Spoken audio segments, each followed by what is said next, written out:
Ukraine से भी बड़ा युद्ध शुरू हो चुका है।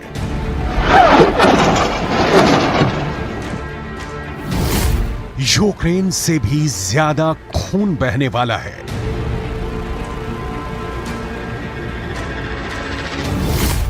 यूक्रेन से भी बड़ी तबाही होने वाली है।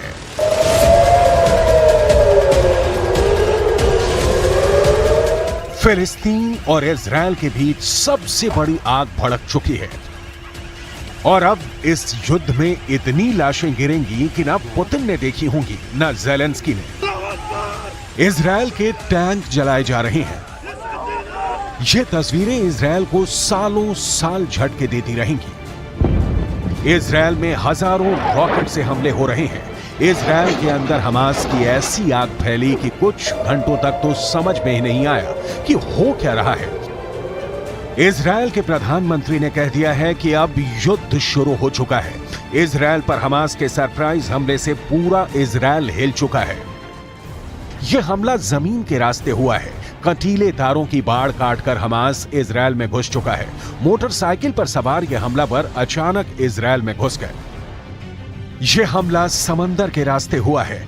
हमास की स्पीड बोट इजराइल के किनारों पर हमले के लिए पहुंच रही है। यह हमला आसमान से हुआ है। ग्लाइडर की मदद से हमास का मिलिशिया इजराइल में किसी कमांडो की तरह उतर रहा है। 7 अक्टूबर 2023 ये इजराइल और फिलिस्तीन की तारीख में ऐसा खूनी दिन कहा जाएगा जिसके बाद वर्ल्ड वॉर की बात होने लगी है। हमास के कमांडर ने इस हमले को नाम दिया है ऑपरेशन अल अक्सा फ्लड। इजराइल के प्रधानमंत्री बेंयामिन नेतन्याहू ने भी कह दिया है कि युद्ध शुरू हो चुका है। ישראל, אנחנו במלחמה, לא במבצע, לא בסבבים, במלחמה. הבוקר חמאס פתח במתקפת פתע רצחנית נגד מדינת ישראל ונגד אזרחיה.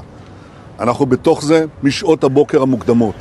अभी की तस्वीरें क्या है ये आप इजराइल से आने वाले वीडियो को देखकर समझिए। खून खराबा बहुत ज्यादा होने वाला है। ये युद्ध थमने वाला नहीं। गाजा से लगे इजरायली इलाके जल रहे हैं और अब अगले 24 घंटे बहुत ही गंभीर होने जा रहे हैं। हमले की शुरुआत कैसे हुई ये बहुत गौर से देखिएगा। जो तस्वीरें विचलित कर सकती हैं उन्हें एडिट करके हटा दिया गया है। ये हमास के हमलावर हैं जो 7 अक्टूबर को सुबह सुबह इजराइल के एक मिलिट्री कैंप पर हमला कर दिया। इस दौरान हमास के इस ग्रुप ने ग्लाइडर का भी इस्तेमाल किया और फिर ये उड़ते हुए इजराइल के मिलिट्री कैंप के पास उतरे। ग्लाइडर पर 2 हमलावर सवार हैं और उनके हाथ में है मशीन गन। ऐसे कई ग्लाइडर लॉन्च किए गए और फिर उन्होंने उतरते ही इजराइल के अड्डों पर गोलीबारी शुरू कर दी।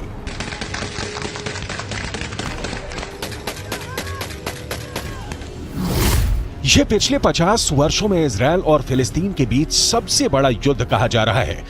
जिस मिलिट्री अड्डे को टारगेट किया गया वहां कई इजरायली सैनिक मारे गए हैं। इजराइल के पुलिस चीफ ने कहा है कि गाजा पट्टी के पास 21 ऐसी लोकेशन है जहां बड़े हमले हुए हैं। ראשי מערכת הביטחון, הנחיתי קודם כל לטהר את היישובים מהמחבלים שחדרו פנימה. הפעולה הזאת מתבצעת בשעות הללו. במקביל הוריתי לבצע גיוס מילואים נרחב ולהשיב מלחמה שערה בעוצמה ובהיקף שהאויב לא הכיר. इसलिए कहा जा सकता है कि इजराइल की खुफिया एजेंसी मोसाद इस हमले को लेकर पूरी तरह फेल साबित हुई है। हमास की ट्रेनिंग को लेकर मोसाद अनजान रही। हमास की रॉकेट पावर को लेकर मोसाद अनजान रही। एक साथ इतने रॉकेट तैनात कर दिए गए लेकिन मोसाद को भनक तक नहीं लगी। इजराइल पर हमले की एक बड़ी वजह बहुत दिनों से उबाल खा रही थी जिसके बारे में पूरी दुनिया जानती है और इजराइल पर ऐसा हमला किसी भी वक्त हो सकता है। ये बात भी किसी से छुपी नहीं थी। इजराइल पर जो हमला हुआ उसकी सबसे बड़ी वजह वेस्ट बैंक के रिहायशी इलाकों में इजराइल का सैन्य ऑपरेशन है। पिछले कई दिनों से वेस्ट बैंक जो फिलिस्तीन का पूर्वी हिस्सा है वहां इजराइल की सेना की गतिविधियां बढ़ी हैं। कई फिलिस्तीनी इजराइल की सेना के ऑपरेशन में मारे गए हैं और इसमें बच्चे भी शामिल हैं। वेस्ट बैंक की बहुत सी जमीन पर सेटलर्स को बसाया गया है और इसे लेकर फिलिस्तीन और इजराइल के बीच तनाव बढ़ता गया। हमास के ऑपरेशन अल अक्सा फ्लड में इजरायल की सेना पर जितना बड़ा हमला किया गया, उसकी तस्वीरें बहुत ज्यादा खतरनाक हैं। ये इजरायल का मरकावा टैंक है जो गाजा से लगे इजरायल के इलाके में खड़ा था और तभी उसको ऐसा टारगेट किया गया कि उसके परखच्चे उड़ने लगे। हमास के हमलावरों ने इस टैंक को एक हमले में जला दिया। हमास ने अपने हमलावर मोटरसाइकिल पर सवार करके भी भेजे। हर मोटरसाइकिल पर 2 हमलावर और फिर ये इजरायल के इलाकों में फैल गए। बाद में इजरायल से जो वीडियो आया उसमें आप ऐसे ही हमलावरों को एसयूवी पर सवार होकर जाते देख सकते हैं। लेकिन ग्राउंड अटैक से बड़ा तो हवाई अटैक हुआ है। हमास ने इतने रॉकेट दागे हैं कि इजरायल गिन भी नहीं पाया। חמאס עשה טעות חמורה הבוקר, הוא פתח במלחמה כנגד מדינת ישראל. חיילי צה"ל נלחמים בכל נקודות החדירה כנגד האויב. ये इजरायल का रेहोत शहर है। यहाँ रॉकेट हमलों के बाद क्या हुआ, देखिए कितना डरावना मंजर है। गाजा पट्टी से लॉन्च किए गए रॉकेट यहाँ आकर गिरे और फिर हर तरफ आग लग गई। ऐसा ही हाल इजरायल के कई और शहरों का भी हुआ है। हर तरफ सायरन बज रहे हैं।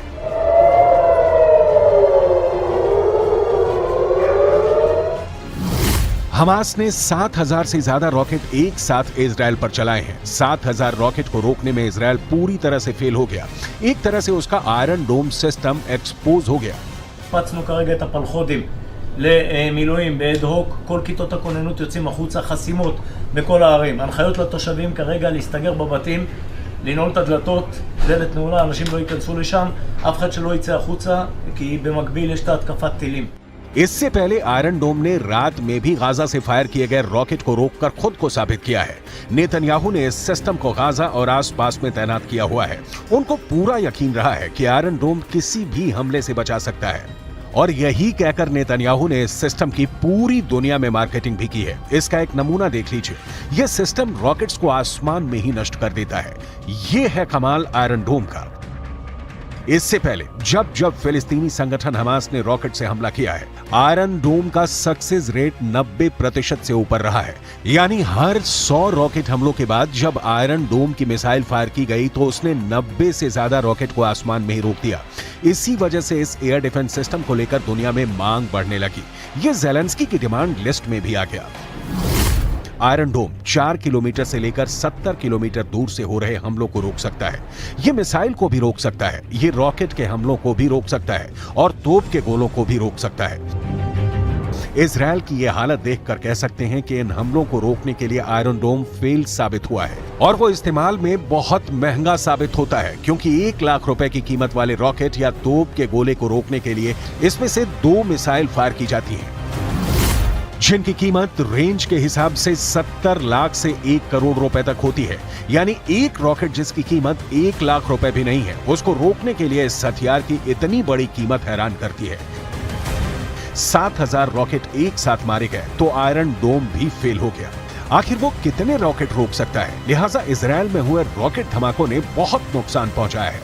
इजरायल पर जैसे ही हमलों की खबरें नेतन्याहू के दफ्तर पहुंची, उन्हें समझ में आ गया कि बहुत बड़ा कांड हो चुका है।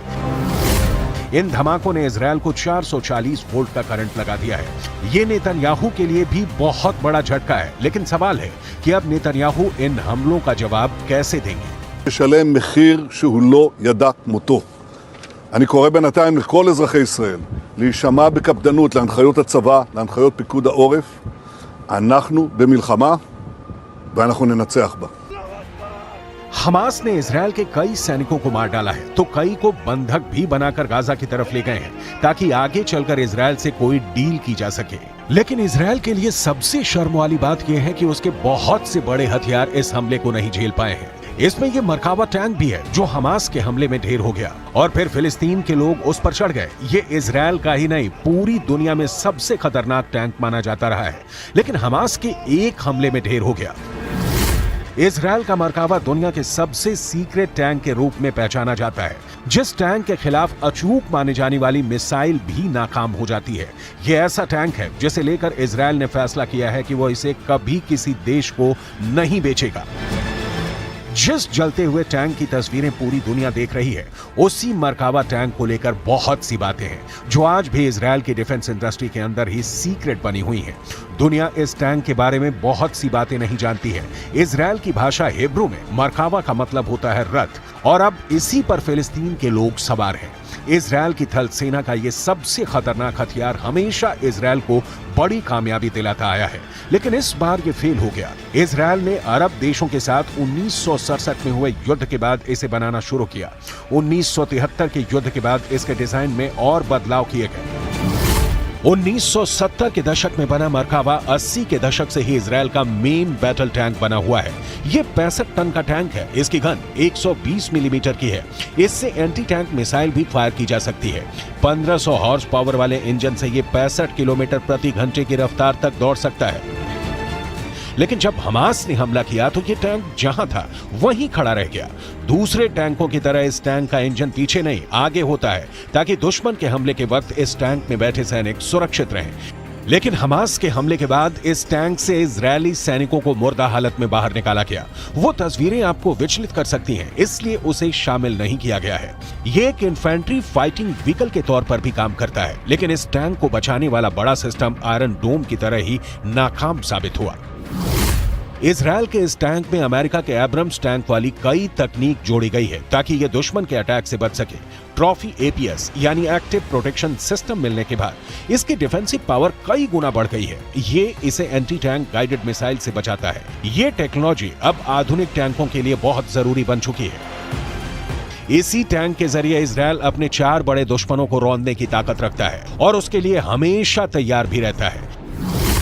इजरायल का पहला दुश्मन है फिलिस्तीन और उसके लड़ाके ग्रुप जैसे हमास, दूसरा है लेबनान और हिजबुल्लाह मिलिशिया, तीसरा है सीरिया और चौथा है ईरान, जिसे इजरायल अपने लिए सबसे बड़ा खतरा मानता है। ईरान भी खुद इजरायल को भी अपना सबसे बड़ा दुश्मन मानता है। जब से इजरायल 1948 में कायम हुआ है, तब से अरब मुल्कों के साथ उसकी दुश्मनी का लंबा इतिहास रहा है, लेकिन पिछले कुछ वर्षों में इनके रिश्ते सुधरने शुरू हुए। बहुत से अरब देशों और इजरायल के बीच राजनयिक रिश्ते कायम हुए हैं। इसे अब्राहम अकॉर्ड का नाम दिया गया और अरब देशों के बीच इजरायल की इमेज बिल्डिंग को एक नया लॉन्च पैड मिल गया। इसे पश्चिम एशिया में शांति करने का नया फॉर्मूला बताया गया। अब्राहम अकॉर्ड को उसके अंजाम तक पहुंचाने वाला अमेरिका, इजरायल और सऊदी अरब की सुलह कराने में भी जुट गया। लेकिन हमास के हमले के बाद जो माहौल बना है, यूएई यानी संयुक्त अरब अमीरात, सूडान, मोरक्को और बहरीन अब इजरायल के साथ अपने रिश्तों की शुरुआत कर चुके हैं। फिर ऐसा लगने लगा कि पश्चिम एशिया में अरब मुल्कों के बीच सबसे बड़े खिलाड़ी सऊदी अरब के रिश्ते भी इजरायल से सामान्य हो सकते हैं। लेकिन अब फिलिस्तीन को लेकर इजरायल और सऊदी अरब में दूरी फिर से बढ़ सकती है। हमास के हमले से पहले इजरायल अपने लिए बहुत सुकून महसूस कर रहा था। उसे लगा कि अब अरब मुल्कों से दोस्ती होगी तो उसकी राह आसान हो जाएगी। इससे पहले सऊदी अरब ने जॉर्डन में अपने राजदूत को फिलिस्तीन का अनिवासी राजदूत करार दिया था।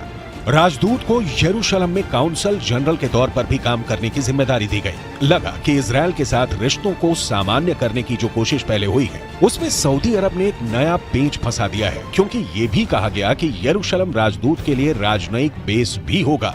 सऊदी अरब को मालूम था कि इजरायल की तरफ से इसका विरोध होगा और ऐसा हुआ भी। इजरायल ने फिलिस्तीन अथॉरिटी में सऊदी अरब के राजदूत के लिए यरूशलेम को राजनयिक बेस बनाने के विचार को खारिज कर दिया। इजरायल ने कहा कि सऊदी अरब के नए राजदूत फिलिस्तीन अथॉरिटी के साथ मुलाकात कर सकते हैं, लेकिन उन्हें यहां स्थायी तौर पर रहने नहीं दिया जाएगा। सऊदी अरब अब इजरायल को लेकर नरमी दिखाने से बचेगा, यानी इजरायल और सऊदी अरब के बीच राजनयिक रिश्ते फिलहाल फिलिस्तीन का मुद्दा सुलझने तक कायम नहीं होंगे। ये बात सऊदी अरब के क्राउन प्रिंस मोहम्मद बिन सलमान भी कहते आए हैं। हमास ने इजरायल के अब्राहम अकॉर्ड में एक तरह से पलीता लगा दिया है। हमास के हमले इतने ज्यादा हुए कि इजरायल में 21 लोकेशन अचानक एक्टिव हो गई। हर लोकेशन पर हमास की हमलावर टुकड़ी मौजूद थी, लेकिन उनको ट्रैक करने में इजरायल को कई घंटों का वक्त लग गया। כמו שאתם מבינים, אנחנו נמצאים כרגע במצב מלחמה. אין פה שום הסבר אחר. התקפה רבתית באזור רצועת עזה ויישובי הדרום. יש לנו כרגע 21 מוקדים פעילים באזור הדרום. इसमें कोई शक नहीं कि इजरायल इस हमले का बहुत बेदर्दी से बदला लेगा और वो हमास और उनके कमांडर्स को छोड़ेगा नहीं। अगले 24 घंटे बहुत अहम रहने वाले हैं। इस युद्ध को रोकने की कोशिश भी शुरू हो गई है, इसमें कोई शक नहीं। लेकिन इस बार हमास ने जिस डिग्री का हमला किया है, उसने इजरायल को हिलाकर रख दिया है और उसके पास भी पूरी तरह बदला लेने के अलावा कोई रास्ता नहीं बचा है।